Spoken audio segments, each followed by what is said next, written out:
لاہور کے ایک علاقے میں جعلی بیلٹ پیپر چھپنے شروع ہوئے. بسم اللہ الرحمن الرحیم. السلام علیکم ناظرین اکرام, میں ہوں فیصل اقبال.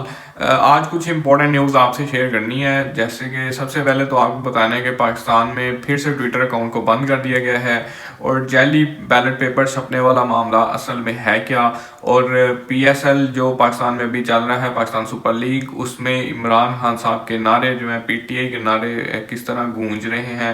تو آج جناب الیکشن کو گزرے تقریباً کوئی 12 دن ہو چکے ہیں, لیکن ابھی تک پاکستان کو وزیر اعظم نہیں ملا.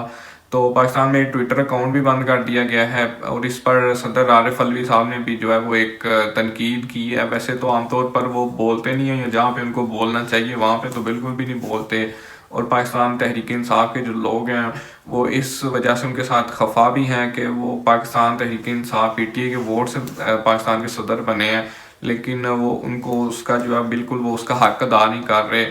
تو جناب انہوں نے بھی کہا ہے کہ جی آپ سوشل میڈیا کو بند کر دیتے ہیں اور اس طرح کے آئیڈیاز پاکستان میں لے کر آ رہے ہیں, ایسا نہیں ہونا چاہیے. ویسے بات تو یہ ٹھیک ہے کہ کب تک یہ کبھی ٹویٹر کو بند کر دیں گے, یوٹیوب کو بند کر دیں گے, ٹک ٹاک کو بند کر دیں گے, فیس بک کو بند کر دیں گے, مطلب پاکستان کو یہ 18ویں صدی میں جو ہے وہ دھکیلنے کی ایک کوشش ہے. لیکن یہ ہے کہ اس طرح تو لوگوں کی سوچ یا لوگوں کی جو ایک مائنڈ سیٹ ہے اس کو بدلا تو نہیں جا سکتا. ویسے یہ چیزیں ایسی کرنی نہیں چاہیے, جو حقائق ہیں اس کو جو ہے وہ انسان کو مان لینا چاہیے. باقی جناب بیلٹ پیپر کا جو معاملہ ہے وہ یہ کہ جی لاہور کے ایک علاقے میں جعلی بیلٹ پیپر چھپنے شروع ہوئے. اس میں جناب رائے ثاقب کھل جو ایک صحافی ہیں, ان کو یہ نیوز جو ہے وہ ملی. وہ اس طرح کہ وہ کسی ہوٹل میں اپنے ایک ساتھی اینکر نیوز جرنلسٹ کے ساتھ کھانا کھا رہے تھے, تو کچھ لوگوں نے ان کو پہچان لیا اور وہ ان سے ملنے کے لیے وہاں پر آئے اور سیلفیز وغیرہ ان کے ساتھ لی. لوگ عام طور پر پہچان لیتے ہیں جرنلسٹ کو.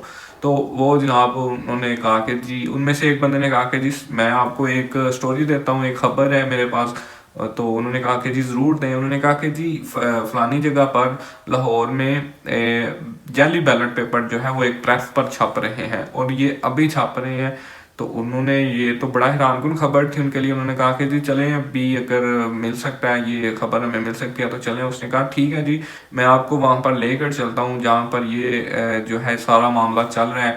اب وہ بندہ ان کو ساتھ لے کر اس پریس پر گیا. وہ کوئی اندرون گلیوں میں تھی, وہاں پہ زیادہ تر پرنٹنگ پریس کا ہی کام ہوتا ہے. تو وہاں پہ ایک پرائیویٹ جو ہے وہ پریس پہ جو ہے وہ بیلٹ پیپر چھپ رہے تھے. وہ اب حیران کن خبر تھی, بہت بڑی سٹوری تھی. انہوں نے کہا کہ جی یہ تو ایک سرکاری کام ہے, سرکاری بیلٹ پیپر ہے, اور یہ پرائیویٹ جگہ پہ تو نہیں ہو سکتا. تو خیر جب جو بھی معاملہ تھا ان کا وہ چلا, انہوں نے وہ اپنے موبائل سے, ان کو ٹائم اتنا نہیں ملا کہ وہ اپنی ٹیم بلائیں یا کیمراز کو بلائیں. انہوں نے کہا کہ موبائل کا دور ہے, موبائل سے ریکارڈ کر لیں گے. انہوں نے اپنے موبائل میں یہ ساری فوٹیج جو ہے وہ ریکارڈ کی. ایک بہت بڑی سٹوری تھی. تو جب انہوں نے اپنے یہ چینل کو بات بتائی کہ جی ہمارے پاس یہ سٹوری ہے, تو جناب چینل والوں نے کہا کہ جی ہم نہیں چلائیں گے, ابھی دیکھیں گے.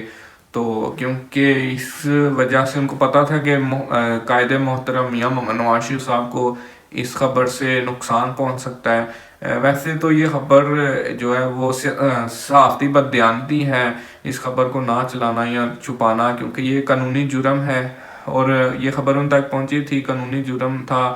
تو وہ یہ خبر ان کو بریک بھی کرنی چاہیے تھی, لیکن وہ کسی دباؤ کی وجہ سے نہیں کر سکے.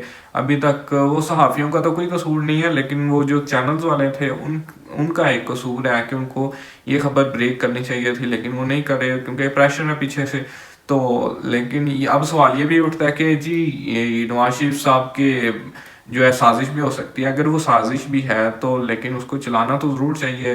ہو بھی سکتا ہے کہ جی سازش ہے, لیکن وہ ایک جو ہے غیر قانونی کام تو ہو رہا ہے وہاں پہ. تو خیر وہ اس کو نہیں چلایا گیا, اس کو جو ہے وہ دبا کے رکھا گیا. دوسری طرف اب باتیں ہیں کہ جناب پی ایس ایل کا میچ ہو رہے ہیں, اور وہاں پہ جو نوجوان ہیں وہ پی ٹی آئی کے اور نعرے لگاتے ہیں عمران خان کے حق میں, قیدی نمبر 804 کے حق میں. لیکن اب یہ باتیں پورا جو اسٹیڈیم ہے وہ عمران خان کے نعروں سے گونج اٹھتا ہے. اب یہ بات انتظامیہ کو تنگ کرتی ہے, کیونکہ آپ کو پتہ ہے کہ آنے والے وقت میں جو ہے پنجاب میں مریم نواز کی حکومت آ رہی ہے, وفاق میں جناب وزیر اعظم شہباز شریف صاحب کی, میاں شہباز شریف صاحب کی حکومت آ رہی ہے. تو اب یہ بات ان کو قابل قبول تو نہیں ہے، تو لیکن اب وہ لاکھوں کا مجمع ہوتا ہے، کسی ایک کو وہ پکڑ کر لے بھی جاتے ہیں، لیکن سب کو وہ چھپا بھی نہیں سکتے، روک بھی نہیں سکتے. لیکن لوگوں کے انقلاب جو ہے وہ اس لیول تک پہنچ چکا ہوا ہے کہ اب حالانکہ اسپورٹس اسٹیڈیم سیاست سے ذرا ہٹ کے ہوتی ہے یہ چیز، لیکن سیاست وہاں پہ بھی جو ہے وہ ان کر چکی ہے. لوگوں کے یہ ذہن میں سوار ہو چکی ہے بات کہ ان کے مینڈیٹ کے ساتھ جو ہے وہ چوری کی گئی ہے، دھاندلی کی گئی ہے، ان کے مینڈیٹ کو جو ہے وہ غلط طریقے سے اس کا استعمال کیا جا رہا ہے.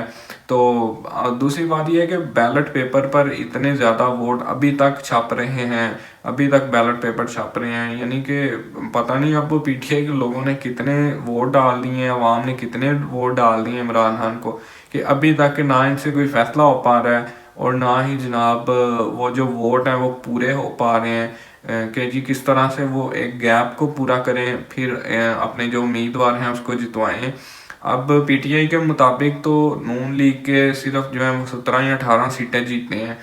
چلو اگر 30-35 سیٹیں بھی لگا ہوئے اگر وہ جیتے بھی ہیں تو 30-35 سیٹوں سے وزیر اعظم تو نہیں بنتا، حکومت تو نہیں بنائی جا سکتی. اس سے زیادہ تو پی ٹی آئی کلیم کرتی ہے کہ ان کی دھاندلی کے ساتھ سیٹیں چھینی گئی ہے جتنی پی ایم ایل این نے جیتی ہیں. تو یہ اب پتہ نہیں کس طرف جا رہی ہیں چیزیں، ابھی آنے والے دنوں میں پتہ نہیں کیا ہو رہا ہے.